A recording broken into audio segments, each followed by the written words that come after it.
প্রশ্ন নেন। আসাদের প্রশ্ন পারিবারিক সহিংসতা প্রতিরোধ আইন 2010-এর 26 ধারা অনুযায়ী প্রতিপক্ষ যদি আদালতে উপস্থিত না হন অথবা একবার উপস্থিত হয়ে পরবর্তী অনুপস্থিত থাকেন তবে আদালতের করণীয় কি ব্যাখ্যা পেতে জিজ্ঞেস করো। আসাদ কোথায়? আসাদে আনমিউট করেন। মিউট আছে, আনমিউট হন। স্যার, বলেন এই প্রশ্ন উত্তর দেন। যদি কোনো যদি কোনো প্রতিপক্ষ লোক যদি উপস্থিত না থাকে তার তার তার পক্ষে নোটিশ জারি করতে হবে, আদালতে নোটিশ জারি করতে হবে এবং সে যেন হয়রানি না হয়। দুইটা কথা এখানে, এই 26 ধারায় দুইটা কথা বলছে। হ্যাঁ, দুইটা কথা বলছে। একটা হচ্ছে আপনার অনুপস্থিতি বিচারের জন্য কি করবে আদালত, কি করবে একতরফা ভাবে কাকে আবেদনটি কি করবে, নিষ্পন্ন করবে, এবং তার প্রত্যেকের অনুপস্থিতি কি করবে, শুনানির সিদ্ধান্ত গ্রহণ করবে। আর আরেকটা হচ্ছে গ্রেপ্তারে পরোয়ানা করছে। এই দুইটা বিষয়, একটা প্রত্যেকের অনুপস্থিতি বিচার যদি আপনি লেখেন, দুইটা পয়েন্ট 26-এ বলছে, একটা প্রত্যেকের অনুপস্থিতি বিচার, আরেকটা হচ্ছে গ্রেপ্তারে পরোয়ানা জারি করা। এই 26 ধারার উদ্দেশ্য কি কে বলতে পারবেন বলেন তো? কেউ আমাকে বলেন এই 26 ধারার উদ্দেশ্য কি? স্যার, এই 26 ধারার উদ্দেশ্যটা হচ্ছে আসামিকে আসামির মানে বিচার করা স্যার। মানে আসামির উপস্থিতিতে বিচার করা তাকে, কিংবা আচ্ছা, এটা একটা। আর কেউ? রাজু বলছে আসামিকে আহ, বিচার করা। আর কেউ আছেন? স্যার বলবো। হ্যাঁ, একজন বলেন উদ্দেশ্য কি, এই আসামিকে যে অনুপস্থিত বিচারটা হচ্ছে এটার উদ্দেশ্যটা কি, কেন করলো? স্যার, প্রতিপক্ষের উপর আদালত আদালত নোটিশ জারি করে, কিন্তু প্রতিপক্ষ না না না, আদালতের এটা নোটিশ। উদ্দেশ্য না। এটা উদ্দেশ্য না। মূলত যে আমরা আসামিকে, যে আসামি অ্যাবসেন্ট আছে, সে তাকে সমন দিচ্ছে, আসতেছে না, গ্রেপ্তার পর আসতেছে না, তাকে তাকে বিচার করা যাচ্ছে না। এখানে এটার মানেটা কি, যে আমরা যে কার্যবিধি যখন পড়বো 68, তারপর হচ্ছে আমরা পড়বো হচ্ছে 75, তারপর পড়বো 339, তারপর 87, 88, এরপর অন্যান্য আইনও পড়বো। এই যে এখানে 26, এই ধারাগুলো কেন করছে, উদ্দেশ্যটা কি কে বলতে পারবে? স্যার, তার উপস্থিতিতে যাতে বিচার কার্যটা সম্পন্ন হয়, এটা একটা আদালতে হাজির করা। এই যে দেখছেন, এ কে বললো এটা? এই উদ্দেশ্যটা এটাই, যে তাকে যে কোনো ভাবে তাকে আদালতে হাজির করা হচ্ছে আদালতের কাজ। এই যে সমন, ওয়ারেন্ট, হুলিয়া, যাই কিছু থাকুক না কেন, আসলে শেষ পর্যন্ত কি হবে, তাকে উদ্দেশ্যে হচ্ছে আদালত যে কোনো ভাবে তাকে হাজির করা। এগুলো হাজির করার উদ্দেশ্য হ্যাঁ, হচ্ছে হ্যাঁ। একটা প্রক্রিয়া। এই প্রক্রিয়া এটা সবসময় মাথায় রাখবেন, যে কোনো জিনিসের বেসিকটা হচ্ছে এটা, যে এটা ধর মানেটা কি। এই আদালতের যে এই 26 দ্বারা যে বিধান করছে যে আদালত অনুপস্থিত থাকে, তা অনুপস্থিত থাকলেই তো আমরা তার এই একটা বিধান করে দিচ্ছি আর অনুপস্থিত বিচার করা যাবে। তো এটাই হচ্ছে, যদি সে অনুপস্থিত থাকে একবার, তাহলে আদালত প্রতিপক্ষের অনুপস্থিতি কি করে একতরফা ভাবে কি করবে, নিষ্পন্ন করবে। যেটা হচ্ছে তার অনুপস্থিতি মামলা শুনানি এবং সিদ্ধান্ত গ্রহণ সম্ভব। আর হচ্ছে যদি কোনোভাবেই সম্ভব না হয়, সেটাকে আদালত কি করবে, গ্রেপ্তারে পরোয়ানা করবে। গ্রেপ্তারি পরোয়ানা জারি করবে কে? আদালত। আদালত। তামিল করবে কে? আদালত। পুলিশ। আমি পুলিশ। করবে পুলিশ কর্মকর্তা। আচ্ছা। আচ্ছা, এই যে এখানে আমি তো মেন পিডিএফ এ আছি, যখন ক্লাসটা শেষ হবে এখানে বলবেন, আমি কারেকশন করে দেবো। এখনই আসেন। এই ভিভো 2435, ভিভো 2435 নাম লিখবেন। কি জানি নাম, এই যে নামটা লিখে দিচ্ছে ভিভো, কি নাম দেখা যাচ্ছে, এই যে ভিভো। আপনি আসেন, আপনি কি ক্লাস করছিলেন ভিভো? আচ্ছা, রিনেমটা দেই। নাম এটা কি লিখবো, নাম নাই ভাই, চুপচাপ।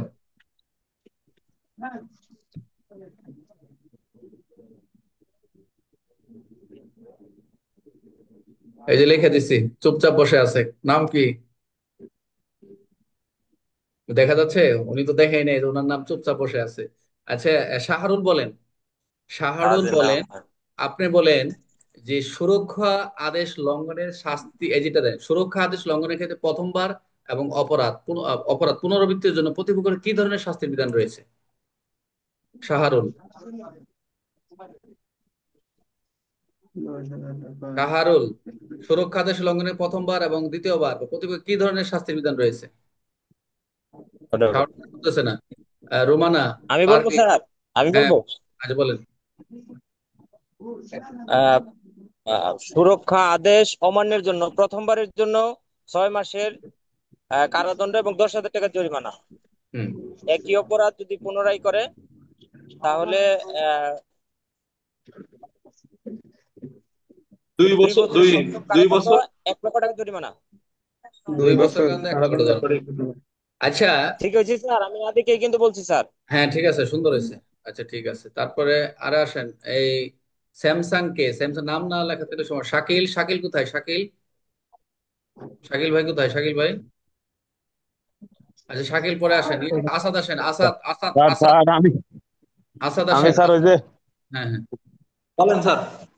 আসাদ বলেন, এই দেখেন প্রশ্নটা, যে যদি কোনো ব্যক্তি, এই যে এই প্রশ্নটা বলেন, মিথ্যা আবেদন দাখিলের ক্ষেত্রে, মিথ্যা আবেদন দাখিলের ক্ষেত্রে এই আইনের 32 ধারা অনুযায়ী কোন কোন শাস্তির বিধান, কোন শাস্তির বিধান আছে বিস্তারিত লিখুন। কেউ দাগাদি করতেছে, এই যে ডাবল এইট স্যার দাগাদি। শাস্তির বিধান, স্যার হ্যাঁ বলেন। যদি মিথ্যা কোনো ব্যক্তি স্যার আমার মতন বলেছি স্যার, ওখানে হ্যাঁ যেভাবে বলেন। বলছে ওইভাবে বলেছি না। হুম। কোনো ব্যক্তি যদি মিথ্যা আবেদন করে সেটা যদি সত্য যদি না হয় তার জন্য স্যার 1 লাখ টাকা জরিমানা, 1 লাখ টাকা না, 1 বছর কারাদণ্ড এবং হলে 1,50,000 টাকা জরিমানা স্যার, অথবা এবং উভয় দণ্ডে, অর্থদণ্ড দণ্ডিত হবে স্যার। অর্থদণ্ড এবং উভয় দণ্ড দণ্ডিত হবে। এই দাগাদি কি করতেছে এখানে বসে, ডাবল এইট হাতে কাটাকাটি করতেছে। স্যার হ্যাঁ ঠিক স্যার আছে। আমি যেভাবে বলে এভাবে কি হবে স্যার? হ্যাঁ হ্যাঁ হবে, এভাবে লিখলে হবে। আবার নিজের ভাষায় বগুড়ার ভাষায় বলেছি, করেছি, ব্যাস এরকম লিখে ফেলেন না আবার। হ্যাঁ, আমরা তো একাডেমিক পড়াশোনা করছি অন্তত।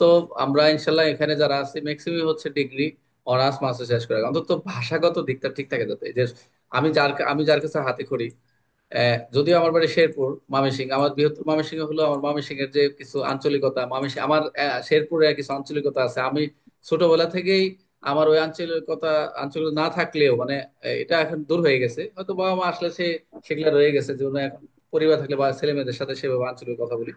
তো ভাষাগত একটা বিষয় থাকে, এই ভাষাটা ঠিক রাখবেন সবসময়। এখানে যে আমরা একটা প্ল্যাটফর্ম আছে, এই যে ভিডিও গুলা সব ইয়েতে যাচ্ছে, বিভিন্ন অনলাইন যাচ্ছে, আপনাদের স্মৃতিগুলা থেকে যাচ্ছে। ভবিষ্যতে দেখবেন যে আপনাদের কথাগুলো স্মৃতি রয়ে যাচ্ছে, এই যে কণ্ঠ আপনি থাকবেন না, ভয়েসটা থেকে যাচ্ছে। তো যাই হোক, এটা কোনো আন্ডার মিস্টেক না, এটা কোনো সংশোধন, এটা আমরা ইনশাল্লাহ ঠিক হয়ে যাবে। এখন ইয়ে বলেন, জিল্লুর বলেন, আদালতের আদেশ পালনে ব্যর্থ হলে প্রয়োগকারী কর্মকর্তার বিরুদ্ধে কি ব্যবস্থা দেওয়া যেতে পারে? আমি বলি, হুম, বলেন। পরিবাহী কর্মকর্তা যদি ওই, আহ, মানে কাজে যদি ব্যর্থ হয় বা অস্বীকার করে তার বিরুদ্ধে বিভাগীয় ব্যবস্থা নেওয়া, বিভাগীয় ব্যবস্থা নিতে পারবে স্যার, কেন নিতে পারবে। নিবে? কি কারণে নিবে? সে যদি ওই কাজটা মানে করতে অস্বীকার করে বা অবহেলা করে বা হলে ব্যর্থ হয়, গুড। সেক্ষেত্রে তাকে তার বিরুদ্ধে বিভাগীয় ব্যবস্থা গ্রহণ করতে পারবে। দুইটা কারণ সবসময় রাখবেন এটার ক্ষেত্রে। একটা হচ্ছে দায়িত্ব কর্মকর্তা, যিনি প্রয়োগকারী কর্মকর্তা থাকবেন, তার যদি অস্বীকার করেন আর এই দায়িত্ব কার্যক্রম পালনে তার ব্যর্থ হন, এবং তাকে যখন উপযুক্ত কারণ দর্শাতে না পারেন, তাহলে তার অবহেলা অবহেলা। অবহেলা অবহেলা অবহেলা। ওটা এই দিক থেকে শেষ। মোটামুটি দেখলাম প্রথম থেকে শেষ হয়ে গেল, এখন উপরে গেলাম, আবার দেখি কার ভাগ্যে পড়ে আবার কি। আবার উপরে চলে গেলাম। প্রথমটা স্যার, স্যার একবারে। ওইটা আমি বুঝিনি স্যার ওটা। আচ্ছা এই প্রথম নয় যে এখন উপরে যাচ্ছে, বলেন তো কোথায় ভুলটা, এখানে একটু কারেকশন করে দেই। এই যে এখানে এখানে কে জানে বলছিলেন, আসেন। এই সংক্ষিপ্ত ব্যক্তি এখানে 2-6, এই যে হ্যাঁ হয়ে গেছে, এটা হয়ে গেছে 2-6, হ্যাঁ হলো। আর কোথায়? আর গ নাকি একটা হলো বলছিলেন? তিনের তিনের তিনের কম। আচ্ছা আস্তে আস্তে, তিনের এই যে এখানে মনে হয় তিনের খ। ও,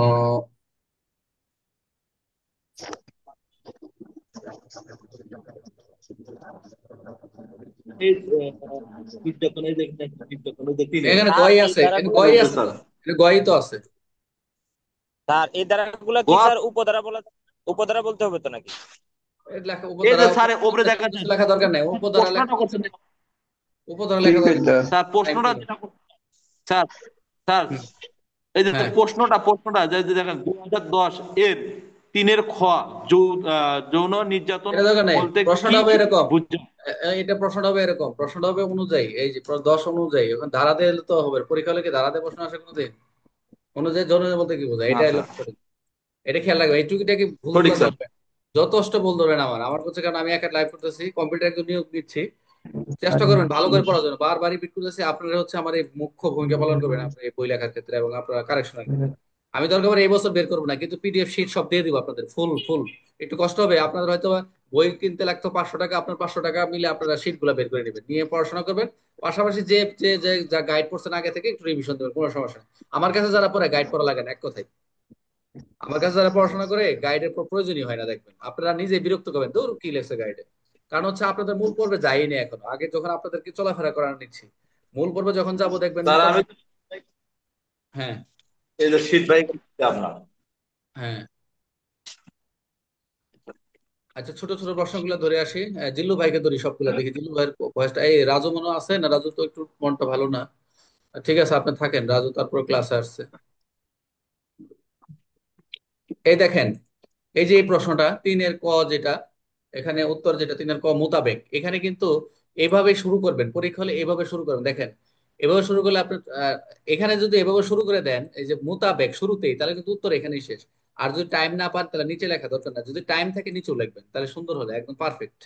বারবার বলছে দুই ভাবে লেখা যায়। এই যে এইখানে মোতাবেক শুরু করলেন, শুরুতে এই 3-এর ক ধারা মোতাবেক।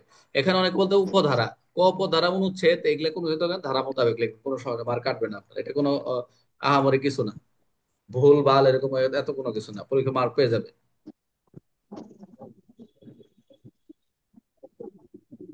এগুলি স্টার দিবেন, এগুলো হচ্ছে যে আছে, এগুলি স্টার দিবেন।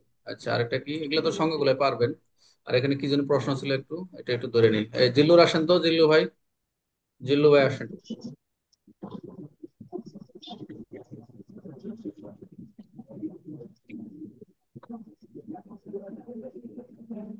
জিল্লু ভাই আছেন?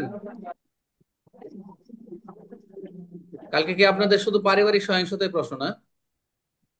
প্রশ্ন তো আউটই হয়ে গেছে। আচ্ছা 10টা থেকে 5টা লিখবেন, দেখি কে ক্যাপাসিটি লিখতে পারেন, সমস্যা নেই। এই যে এবার আসেন, জিল্লু ভাই আসেন। জিল্লু ভাই, প্রশ্নটা আপনি ভালো পারছেন। আদালত কিভাবে এবং কোন কোন পরিস্থিতিতে সংগত ব্যক্তি সুরক্ষা আদেশ প্রদান করতে পারে, এবং এই আদেশের প্রতিপক্ষ কোন ধরনের কাজ থেকে বিরত থাকতে নির্দেশ দেওয়া যেতে পারে, বলেন। জিল্লু ভাই আসেন, এই প্রশ্ন উত্তরটা বলেন। আদালত কিভাবে এবং কেন, কোন পরিস্থিতিতে সংগত ব্যক্তি সুরক্ষা আদেশ প্রদান, কেন করবে সুরক্ষা আদেশ, কিভাবে করবে, এবং আদালতের আদেশে প্রতিপক্ষকে কোন ধরনের কাজ থেকে বিরত থাকা নির্দেশ দেবেন, কে বলবে? হ্যাঁ, জিল্লু ভাই বলেন। ধরো। জিল্লু ভাই, ইয়া মিউট মিউট করা আপনার, আনমিউট করেন। মিউট করা, হ্যাঁ আনমিউট করা, হ্যাঁ। হ্যাঁ বলেন, স্যার, বলেন জোরে বলেন। সংক্ষুব্ধ ব্যক্তি এবং প্রতিপক্ষকে শুনানির জন্য সুযোগ প্রদান করে হুম। আদালত যদি এই মর্মে সন্তুষ্ট হয় যে প্রতিপক্ষ সহিংসতা ঘটিয়াছে বা ঘটার সম্ভাবনা রহিয়াছে, তাহলে আদালত সংক্ষুব্ধ ব্যক্তির পক্ষে সুরক্ষা আদেশ প্রদান করবে গুড, এবং ভেরি প্রতিপক্ষকে নিম্নবর্ণিত কাজ হতে বিরত থাকার জন্য নির্দেশ প্রদান করবে। Sir, good. নিম্নবর্ণিত কাজ কি? যেমন পারিবারিক সহিংসতা সংগঠন ঘটাতে পারবে না। হ্যাঁ। তারপরে হচ্ছে আপনার পারিবারিক সহিংসতামূলক সংগঠনে প্ররোচনা বা সহায়তা প্রদান করতে পারবে না। গুড। তারপরে ওই সংক্ষুব্ধ ব্যক্তি যেখানে ব্যবসা করে বা শিক্ষা প্রতিষ্ঠান বা অন্য কোনো প্রতিষ্ঠানে যেখানে সবচেয়ে বেশি যাতায়াত করে, ওই জায়গায় প্রবেশ করতে পারবে না। গুড। তারপরে স্যার, সংক্ষুব্ধ ব্যক্তি ব্যক্তিগত লিখিত, হ্যাঁ আহ, হচ্ছে। সংক্ষুব্ধ ব্যক্তির হলো ব্যক্তিগত লিখিত মোবাইল ফোনে বা অন্য কোনো ভাবে যোগাযোগ করতে পারবে না। হ্যাঁ। তারপর। তারপরে হচ্ছে সংক্ষুব্ধ ব্যক্তির উপর যারা নির্ভরশীল বা হ্যাঁ। তার আত্মীয় স্বজন বা যে তাকে সহিংসতার ইয়ার থেকে রক্ষা করার জন্য সহায়তা করছে, তার হ্যাঁ। প্রতিও সহিংসতা ঘটাতে পারবে না। গুড। এবং সুরক্ষা আদেশে উল্লেখিত অন্য কোনো যে কোনো সেটা সে ভেরি গুড। করা থেকে আচ্ছা, বিরত থাকবে এখন স্যার। এখন যদি প্রতিপক্ষ এই সুরক্ষা 14 ধারা বিধান লঙ্ঘন করে, তার বিরুদ্ধে কি ব্যবস্থা নেওয়া হবে?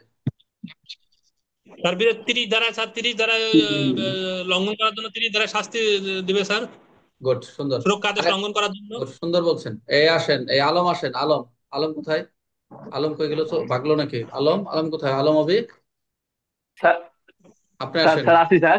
এই আমি তো প্রশ্নগুলো, দুর্বল, আমি তো এই দুর্বল স্যার অনেকটা। এই- এই যে এখানে লেখা আমার এরপর রূপবঙ্কর আসবে এটা, এরপরে নাজমুল আসবে। এই যে আপনি করে বলেন, এটা উনি যেভাবে বললো, ওনার চেয়ে আর ভিন্ন অঙ্গে কিছু নষ্ট থাকলে বলেন এই প্রশ্নটা।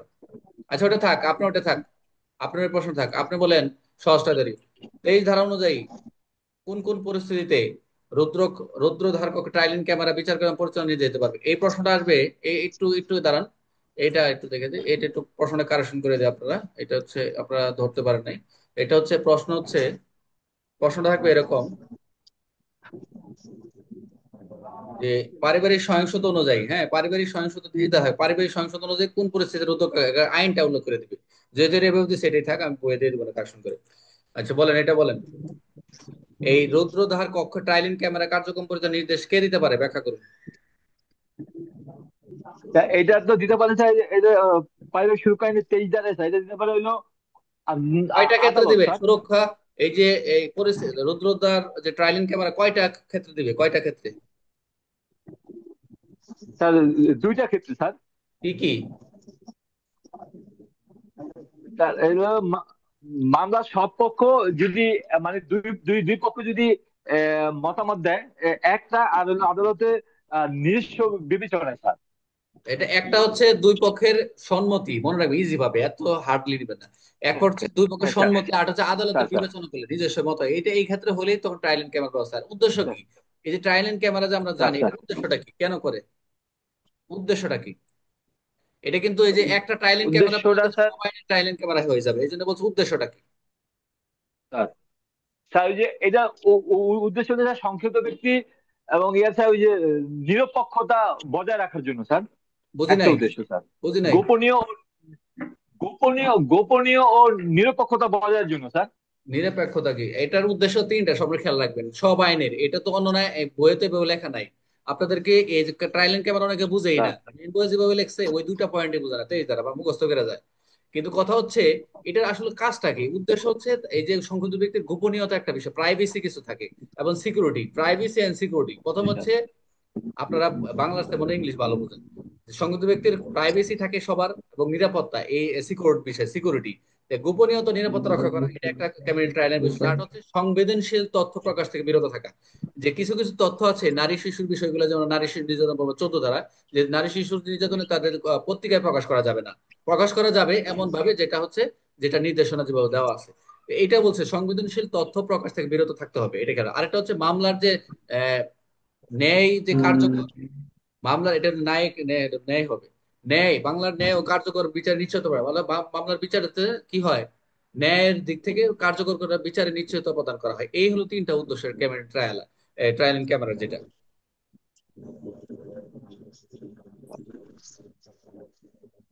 আচ্ছা, এটা ইম্পর্টেন্ট না তো আদেশ জারি, এটা লেস ইম্পর্টেন্ট, আদেশ জারির ক্ষেত্রে একটু লেস ইম্পর্টেন্ট। 25 যেটা দিচ্ছে। আচ্ছা, আলম বলেন এখন, ট্রায়াল এন্ড ক্যামেরা কাকে বলে এবং উদ্দেশ্য কি? বলেন আলম, বলেন ট্রায়াল এন্ড ক্যামেরা কাকে বলে, এর উদ্দেশ্য কি? স্যার ট্রায়ালিং ক্যামেরা হলো স্যার নারী শিশু প্রতিকার সুরক্ষা আইনের 23 ধারা মোতাবেক স্যার।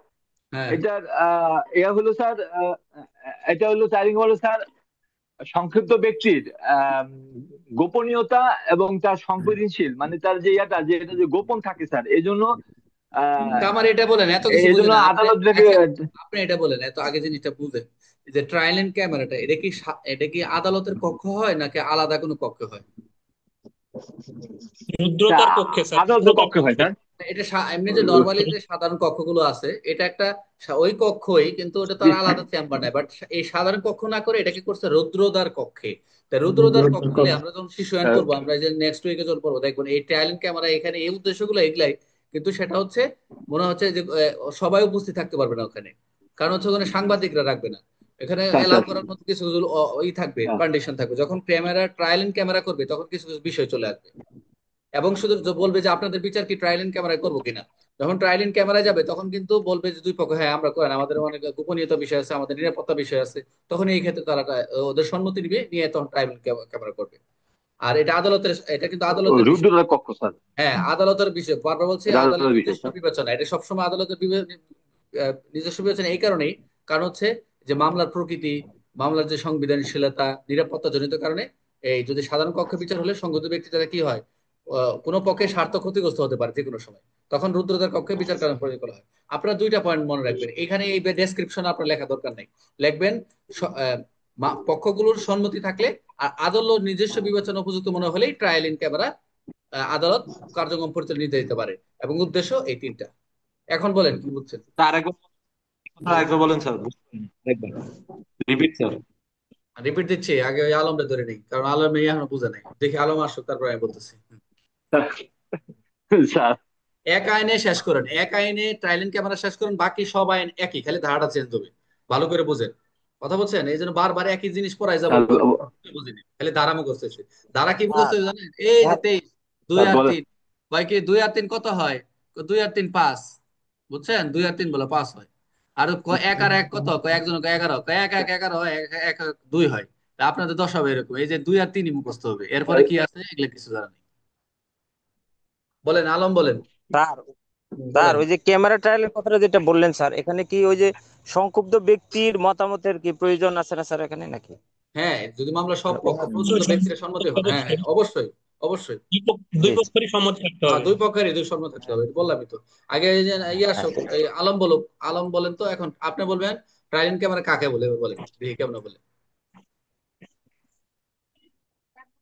স্যার ট্রায়ালিং ক্যামেরা হলো, ট্রায়ালিং ক্যামেরা বলতে এটা বোঝায় স্যার দুই পক্ষের সম্মতিক্রমে স্যার কোন রুদ্ধতার কক্ষে যদি কোনো বিচার প্রক্রিয়া সম্পন্ন হয় তাকে ট্রায়ালিং ক্যামেরা বলে স্যার। ভাই, রুদ্রের কক্ষ তো, ট্রায়ালিং ক্যামেরা হচ্ছে ইংরেজি রুদ্র কক্ষ। আপনি বলতে হবে ট্রায়ালিং ক্যামেরা হচ্ছে রুদ্র বাংলা কক্ষের স্যার। ইংরেজি হচ্ছে ট্রায়ালিং ক্যামেরা। আপনি আরো ইজি করেন, আগে আমাকে বোঝান আপনি। আপনি বলবেন ট্রায়ালিং স্যার ক্যামেরা একটি ইংরেজি শব্দ, যার বাংলা অর্থ হচ্ছে রুদ্র কক্ষ, অথবা রুদ্র কক্ষ কাকে বলে? রুদ্র কক্ষ হচ্ছে বাংলা, যার ইংরেজি অর্থ ট্রায়ালিং ক্যামেরা। এখন বলেন, আবার বলেন। স্যার, আবার স্যার আবার বলেন স্যার। না স্যার না, আমি শেষ না আউলিয়ে ফেলি উত্তর। স্যার, এটা সমস্যা স্যার আমার। না না, শেষ করতে হবে, তা নাহলে আমার পড়ালেখা করে লাভ নেই। শেষ করতে, আমার দুর্বলদের সাথে তাকে মুখস্থ করে তারপর বলেন ট্রায়ালিং ক্যামেরা কাকে বলে। স্যার ট্রায়ালিং ক্যামেরা হলো একটা ইংরেজি শব্দ, আর বাংলা হলো রুদ্ধদ্বার কক্ষ স্যার। এটা হলো দুই পক্ষের সম্মতিক্রমে স্যার। এটা ওই যে আহ, রুদ্ধদ্বার কক্ষে স্যার, এটা বিচার আদালত বিচার করবে স্যার, কারণ বিচার করবে এই জন্য করবে স্যার, কারণ দুই পক্ষের ভাই, আবার বিচারে চলে গেলেন কে? গোপনীয়তার। আরে ভাই, একদম ইজি থাকেন, আবার বিচার চলে গেলেন কে? বিচার টিচার তো পরে আপনি আপনি দেখেন, আমি বলে দিই, আপনি এভাবে বলবেন, আবার হুবহু লিখবেন ট্রায়ালিং ক্যামেরা একটি ইংরেজি শব্দ, যার বাংলা অর্থ হচ্ছে এ আইন অনুযায়ী রুদ্রদ্বার কক্ষ। আদালত তখনই এই ট্রায়ালিং ক্যামেরা ঘোষণা করতে পারে যখন উভয় পক্ষের সম্মতি থাকবে, এবং আদালত নিজে নিজস্ব বিবেচনা উপযুক্ত মনে হলেই ট্রায়ালিং ক্যামেরা ঘোষণা করতে পারে। আহ, বলেন, হুম। এখন বলেন, এখন বলেন। টাইলিং ক্যামেরা হলো একটা টাইলিং ক্যামেরা টাইলিং ক্যামেরা হলো একটা ইংরেজি শব্দ স্যার, বাংলা অর্থ হলো আহ, রুদ্ধদ্বার কক্ষ। হ্যাঁ দুই কক্ষের সম্মতিক্রমে স্যার, দুই কক্ষের সম্মতিক্রমে এই হ্যাঁ, টাইলিং ক্যামেরা টাইলিং দুই দুই পক্ষের সম্মতিক্রমে এবং টাইলিং ক্যামেরা এবং টাইলিং হ্যাঁ, ক্যামেরা দুই এবং পক্ষের সম্মতিক্রমে এবং আদালতের নিজস্ব বিবেচনা উপযুক্ত মনে হলেই হ্যাঁ ট্রায়ালিং ক্যামেরা। সরি হ্যাঁ, এবং আদালতের বিবেচনায় আদালত কিসের বিবেচনা? আদালত আদালতের কি বিবেচনা করবে? নিজস্ব বিবেচনা করবে। আদালতের যদি নিজস্ব প্রয়োজন মনে করে আর কি, এরকম বিবেচনায় হ্যাঁ, বিষয়টা প্রয়োজন হবে মনে এরকম করে, স্যার। হ্যাঁ যদি এটাই। যদি প্রয়োজন। এখন স্যার পারবেন তো? এখন পারবেন? স্যার স্যার মোটামুটি চেষ্টা করবো স্যার। হ্যাঁ, চেষ্টা আমি তো করে আগেই ইয়ে বলছি বলেন স্যার, তো, আমি দুর্বল স্যার। আসাদ বলেন তো ট্রায়ালিং ক্যামেরা কাকে বলে? টাইল ক্যামেরা হচ্ছে ইংলিশ শব্দ এবং হলে এর কি বাংলা ক্যামেরা হচ্ছে বুঝি নাই, উদ্যোগক্ষ এবং বুঝি নাই, কি ক্যামেরা বললেন? টায়াল ক্যামেরা নাকি টায়ার টায়ার ক্যামেরা শোনা গেছে আমার কাছে। বলেন আবার বলেন। টাইলিং ক্যামেরা হ্যাঁ, ট্রায়াল ক্যামেরা, আচ্ছা ঠিক আছে, অসুবিধা, এখানে আর উচ্চারণ হবে, সমস্যা, ট্রায়াল ক্যামেরা, হ্যাঁ তারপর বলেন, তারপরে বলেন। লজ্জা, সংক্রান্ত এবং পক্ষ মধ্যে থাকে স্যার, আদালতের নিজস্ব দায়িত্ব, নিজস্ব বিবেচনায় এবং উপযুক্ত এবং মনে করবে। এটাকে ট্রায়ালিং ক্যামেরা বলে, আবার বলেন, বুঝি নাই আমি, আবার বলেন, কেউ বুঝে নাই আপনার কথায়, আবার বলেন। তার সহজ ভাবে মানে সহজ ভাবে একটু হুম, বুঝে যান স্যার একটা। হ্যাঁ, আমি তো কয়েকবার বুঝাইলাম, আর অনেকে তো বুঝে ফেলছে, এখন আপনি আপনার মতো বলেন যে ট্রায়ালিং ক্যামেরাটা কি। এটা একটা ইংরেজি শব্দ বললাম, এটার বাংলা হচ্ছে রুদ্রদ্বার কক্ষ।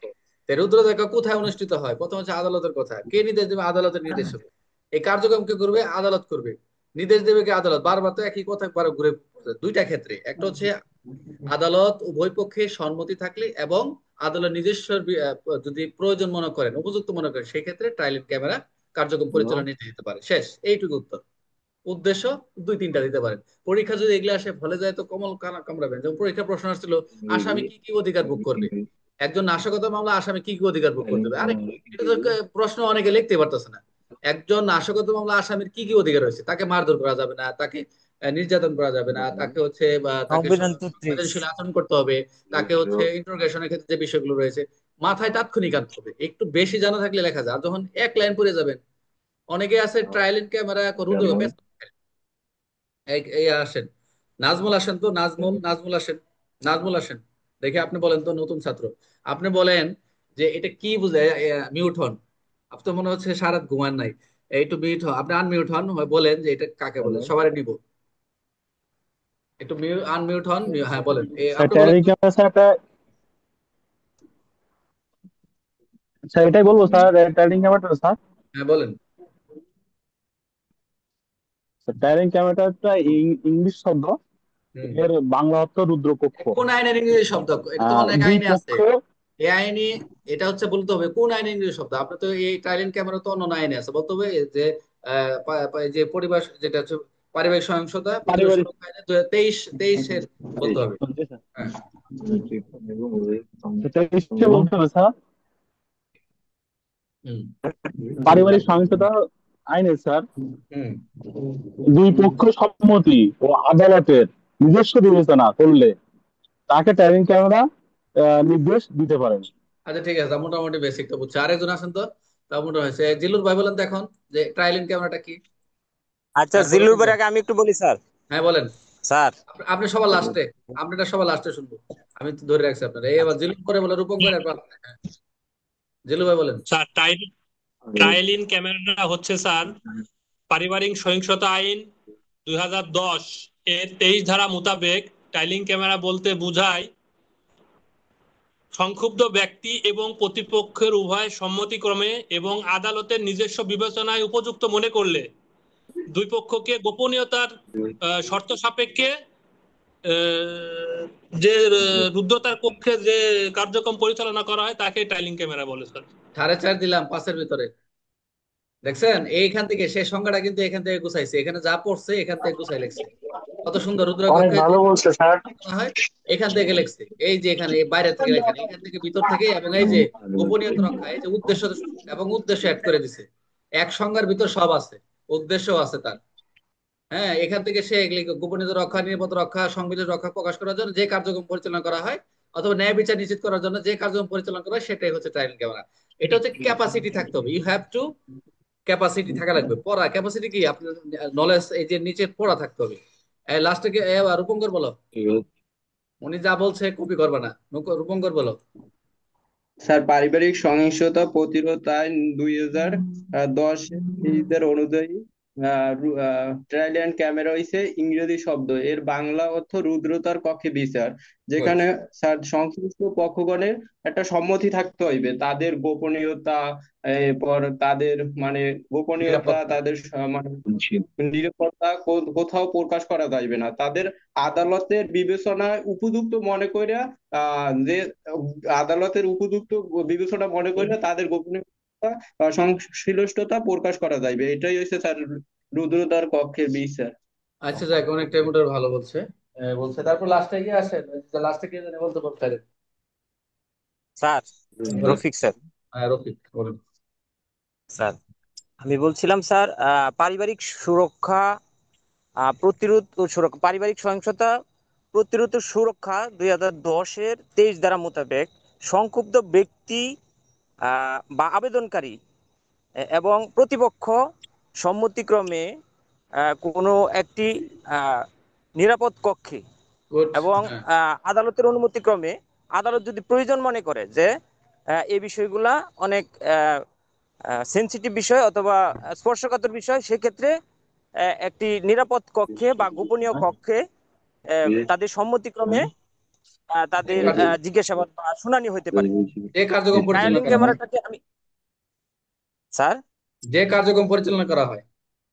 জি স্যার, জি স্যার, যে কার্যক্রম পরিচালনা করা হয় সেটাই ট্রায়ালিং ক্যামেরা। খুব সুন্দর হয়েছে, দেখছেন তো? এখন দেখেন, এই যে আপনার আমাদের গ্রুপ অফ স্টাডি যেটা, আমার পড়াশোনাটা, আমাদের পড়াশোনার ধরনটা এরকম হবে। কথা হচ্ছে, আমরা শুধু আমি বক বক করে যাব, আপনাদের কাছে তো আমার শিখার আছে না? এই যে সবাই মিলে যেটা যৌথভাবে মিলেমিশে একটা ডেফিনেশন করলাম, সংজ্ঞাটাকে স্পষ্ট করে দিলাম যে ট্রায়াল এন্ড ক্যামেরাটা, আমার মনে হয় এটাই সবাই এখন ভালো পারবে লিখতে।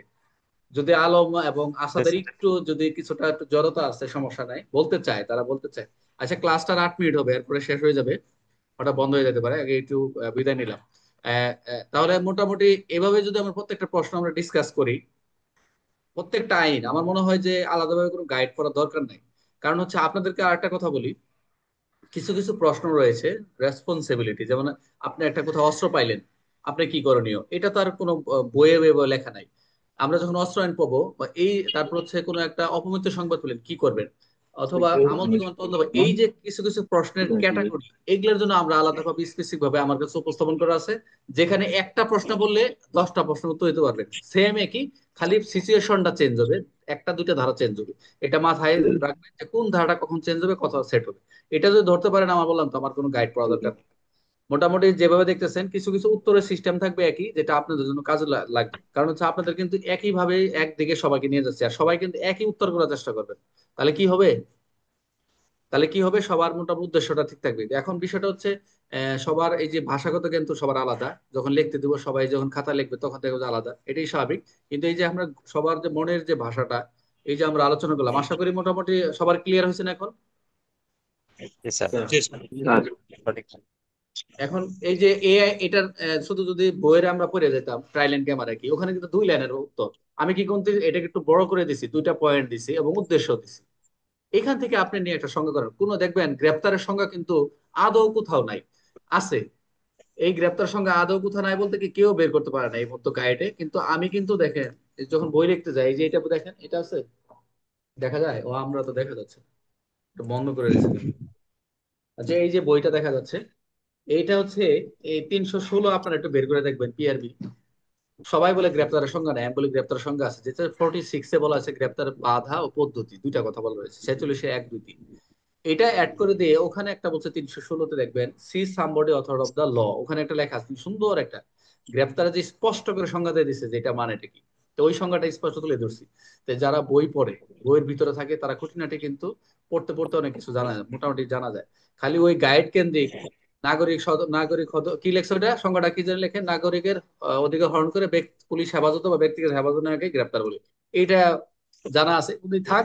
এগুলো এখন বাদ দেন, গাইড মাইড এগুলো বাদ দিয়ে আগে মেইন বইটাকে আমরা 2-3টা মাসে শেষ করি, পরে গাইডে যাব না কোথায় যাব আমরা যাব না। আগে আমাকে আপনাদের আমার মতো করে আপনাদের মেইন বইটা শেষ করতে দেন ভাই, এটা রিকোয়েস্ট, আপনাদের হাত জোর করে রিকোয়েস্ট করবো, আপনারা মেইন বইটাকে আমাকে শেষ করতে দেন। শেষ করলে এর পাওয়া কতটুকু আপনারা বিল্ড আপ হবেন, কতটুকু আপনারা আগায় যাবেন, আপনারা বলতে পারবেন যে স্যার বলবো এখন আমরা গাইডমেন্ট করবো না, আমাদের মেন বই থেকে প্রশ্ন করেন। এই যে কয়েক প্রশ্ন করছিলাম, আপনারা বললেন স্যার মেন বই থেকে, আমি কিন্তু মেন বইয়ে গেছি, এগুলো কিন্তু আমি শুরু করতাম, কিন্তু যখন ওগুলো আমি শেষ করতেছিলাম ওই ঘুরে ফিরে, এই জন্য আমি যাচ্ছি না, আমি একটা সিস্টেমে যাচ্ছি। তা মোটামুটি আগামীকাল আমাদের কি, কালকে বৃহস্পতিবার না বুধবার, আজকে বুধবার না, তাহলে জি স্যার। বৃহস্পতিবার। আগামী বৃহস্পতিবার স্যার। তাহলে কালকেও আমরা এই আইন আমরা রিভিশনে থাকি, পরে শুক্রবার পরীক্ষা দিয়ে শনিবার থেকে আমরা নতুন আইন শুরু করবো নাকি। ঠিক আছে। জি স্যার। তাহলে মোটামুটি আচ্ছা আচ্ছা প্র্যাকটিস হবে। আচ্ছা, আমি ভালো হবে স্যার। আরো কয়েকটা প্রশ্ন নিয়ে আসবো, যাতে আরো কিছু যৌক্তিক আরো কিছু, কারণ আলোচনা করলেই তো প্রশ্নগুলো একটু ক্লিয়ার হয়। যেমন অনেক ক্ষেত্রে এই যে করণীয়টা একটু ভালো কাছে জানতে পারলাম, অধিক্ষেত্রটা জানতে পারলাম, আজকে ট্রায়াল ইন ক্যামেরাটা শেষ। 25 ধারার আমরা মোটামুটি যে সেকশনটা ছিল ওই যে 14 ধারা সুরক্ষা, 30 ধারা মোটামুটি 14 ধারা সিরিজ লঙ্ঘন হচ্ছে, মিথ্যা মামলা 32 হচ্ছে, এখন কিন্তু অটোমেটিক সূচি হয়ে যাচ্ছে। তারপর অংশীদার বাড়িতে 2 আর 2, তারপর হচ্ছে কিছু ভুল ছিল, এই যে এইভাবেই মোটামুটি হয়ে গেল। এই আইনটা শেষ হলো, আগে তো এইভাবে পড়েন নাই, আগে তো খালি ওই যে সূচি পড়ছেন, 1 1 2 কি, এই 3 ধারা পড়লে চলবো, ওখানে 4-5টা দায়িত্ব আছে, এই মধ্যে শেষ। কিন্তু না, এক্সট্রা কিছু জানা গেছে তো নাকি। জি স্যার। স্যার। ইনশাল্লাহ এটাই। আচ্ছা, কারো আলোচনা থাকলে বলেন, আরো 4 মিনিট আছে, সমস্যা নেই। স্যার আমি একটু বলি স্যার, 1 মিনিট স্যার। আচ্ছা, যে শেষ পর্যন্ত, আচ্ছা দাঁড়ান একটু, এখন ওই যে ওবি, আমরা ওবির কাছে যাই। ওবি এবার সর্বশেষ আপনি বলেন যে ট্রায়াল ইন ক্যামেরাটা কি, তারপর সব আলোচনা নিব। স্যার আসসালামু আলাইকুম স্যার। বলেন। সাইলেন্ট ক্যামেরা হলো পারিবারিক সুরক্ষা ও প্রতিরোধ 10-23 ধারা মতে সাইলেন্ট ক্যামেরা হলো একটা ইংরেজি শব্দ, এর বাংলা অর্থ হলো রুদ্ধদ্বার কক্ষ। আদালত উভয় পক্ষের সম্মতিক্রমে তার নিরাপত্তা ও সংবেদনশীলতা বজায় রেখে আদালতের নিজস্ব সম্মতিক্রমে যে কক্ষে ইয়া পরিচালনা করা হয় তাকে রুদ্ধদ্বার বা সাইলেন্ট ক্যামেরা বলা হয়। মানে এই ট্রায়াল ইন ক্যামেরায় তো ট্রায়াল মানে বিচার, কি পরিচালনা করা হয় মানে বিচার কার্য পরিচালনা আচ্ছা করার জন্য, গোপনীয়তা নিরাপত্তা বিধানের লক্ষ্যে হয়েছে, স্যার, মোটামুটি হয়েছে তো, এখন আগের চেয়ে ভালো হয়েছে না তা? জি আগে জিল্লু ভাই, আগের চেয়ে কিন্তু ভালো স্যার আগে হয়েছে। শুধু স্যার ভালো হয়েছে স্যার, আগের থেকে ভালো হয়েছে। স্যার আচ্ছা, এখন বলেন স্যার কে জানি আপনি যদি এটা না ধরতেন স্যার এটুকু স্যার এইটুকু হইতো না স্যার, ধরতেন আচ্ছা বিদেই ইনশাল্লাহ। হইছে স্যার। আচ্ছা এই জন্য তারপরে ধন্যবাদ স্যার। কে জানি বলতেছিলেন, স্যার বলেন স্যার একজন আসেন, ওই যে কে স্যার কথা স্যার বলতেছেন। ঠিক আছে, থ্যাংক ইউ। কে জানি রফিক স্যার বলতেছেন। কি বলতে চাচ্ছেন? রফিক স্যার। রফিক ভাই আসেন, লাইনে আসেন। স্যার স্যার ওই বলছিলাম কি স্যার, ওই অংশীদারি বাসগৃহ যে সংজ্ঞাটা আছে স্যার, ওখানে তো অনেকগুলা কোটেশন আছে, 4টা না 5টা কোটেশন আছে। আচ্ছা এ আচ্ছা। আমরা যদি শুধু সংজ্ঞার কথা বলি, বা এটা যদি এরকম প্রশ্ন আছে যে অংশীদারি বাসগৃহ কাকে বলে, সেক্ষেত্রে কি সবগুলাই কি কোটেশন আকারে এভাবে দিতে হবে কিনা, না নাকি না না, আমি একটু এই আমি একটু সাজাই দিই, আমি একটু সাজাই দিই। না না, নেগেটিভ। যদি বলে এখানে কিন্তু একটা ধারা থেকে 5টা প্রশ্ন করছে। দেখেন, অংশীদার বাসগৃহ বলতে কোন ধরনের বাসগৃহ, অংশীদার বাসগৃহ কি হিসেবে বিবেচিত হবে, পারিবারিক সম্পর্কে থাকা অবস্থা পরিচয় বাসগৃহ হিসেবে এর অন্তর্ভুক্ত কিনা, আবার বাসগৃহে মালিকানা ভাড়ার সঙ্গে বিষয়টি বিবেচ্য আসবে কিনা, পরিবার সদস্য হিসেবে সম্বন্ধ ব্যক্তির প্রতিপক্ষের অধিকার থাকলে কোন ধরনের বাসগৃহের সংখ্যা পড়বে, সবই হচ্ছে অংশের বাসগৃহের সংখ্যা। বাট একটু ভেঙে দিছে যাতে আপনাদের একটু ব্রেনে প্রত্যেকটা প্রশ্নের সাথে একটু খটকা লাগে, যার সংজ্ঞা পড়ে গেলে তো ব্রেনে। এইখানে যেটা আসছে 2-এর 2-এ বাসগুলো, এখানে হচ্ছে আমরা 5টা লিখছি। এইখান থেকে আপনার এই যে এই লাস্টের এই যে দুইটা পয়েন্টে সেম সেমই, শুধু এটা মনে রাখতে পারছে অধিকার মালিকানা সত্ত্ব, এই 4টা বিষয় এখান থেকে লিখবেন। যে এই এই ক খ গ না লেখা দরকার নেই, আপনি যদি পারেন তো ভালো, আর নাহলে লিখবেন যে যদি কোনো পক্ষ বা কোনো প্রতিপক্ষ সংক্ষুব্ধ ব্যক্তি যেখানে বসবাস করেন, সেই ব্যক্তির পারিপার্শ্বিক সম্পর্কতা প্রতিপক্ষের সঙ্গে একত্র বসবাস করে, যাহাতে সংযুক্ত হুম ব্যক্তি হুম একজন আরেকজন উভয়ের মালিকানা সত্তা ছিল বা উভয়ের ছিল বা ভাড়া নিয়েছিল, এই সংক্রান্তে সংযুক্ত ব্যক্তি তার প্রতিপক্ষের কোনো অধিকার মালিকানা নিয়ে কোনো অধিকার রয়েছে জানিয়ে, যে এই যে বসবাস কার্যক্রম দেখা যায় বা উপস্থাপন করা হয়েছে, সেটা অংশের বাসগৃহ। মোটামুটি এখানে নিজের মতো করে লিখবেন, এখানে যে হুবহু লেখা হলো তা না। স্যার, মানে অথবা এবং এই দুইটা শব্দ মাঝে লাগাই দিয়ে সবগুলা নিয়ে আসলে হয় না? হ্যাঁ হ্যাঁ, দিতে পারবেন, সমস্যা নেই, কোনো সমস্যা নেই, দিতে পারবেন। স্যার, এটা আপনার মতো সাজাই এটাই নিবেন। দাঁড়াবে। এটা তো বলছে যে আর ক স্যার খ গ লিখবেন না, সেটা না। জি জি জি স্যার, আরেকটা বিষয় হলো আমরা দেখি যে যেমন 2-এর কর পরে আবার 1 2 3 এরকম এগুলো উপধারার ভিতরে আবার উপধারা, সেক্ষেত্রে না, কি ওগুলা উপধারা না, এইগুলা ওগুলো কি? হচ্ছে যখন ক থাকবে, এক থাকবে বলে অনুচ্ছেদ বলা হয়। এই জন্য কিছু কিছু আমাদের ধারা উপধারা দফা, এগুলো এখন আলোচনা করতে গেলে সবাই খালি ছাত্র খালি ভুলই করবে। এই জন্য আমি দফা কাকে বলে, উপধারা কাকে বলে, অনুচ্ছেদ এগুলা বুঝাই না। আপনার যখন থাকবে 2-এর 1 অনেক ক্ষেত্রে এগুলো খুব হুম সিম্পল, এগুলো খুব সিম্পল, এগুলো হচ্ছে আপনার পরীক্ষায় আহামরি এক পর্যন্ত এরকম 2-এর 1 এরকম আসে নাই, এরকম খুব কমে। তো ওগুলো আমরা যখন দেখবো স্পেসিফিক ভাবে ওই কয়েকটা ধারার আমরা করবো, সমস্যা নেই। কিন্তু যদি আপনি মনে করেন স্পেসিফিক মূল যে ধারাটা 2-এর 1 লেখা দরকার নেই, আপনি বলবেন 2 ধারা মোতাবেক নিম্ন উপস্থাপন করা গেল, শেষ, এক কথাই ডাইরেক্ট। বুঝতে পেরেছি। ঠিক আছে, সবাই ভালো থাকবেন, ক্লাসটি শেষ হয়ে যাবে, আগামী ক্লাসের জন্য শুভকামনা। আজকে এই পর্যন্তই, আসসালামু আলাইকুম স্যার রহমতুল্লাহ। আসসালামু আলাইকুম স্যার। আসসালামু আলাইকুম স্যার। আসসালামু আলাইকুম স্যার। আসসালামু আলাইকুম। আসসালামু আলাইকুম।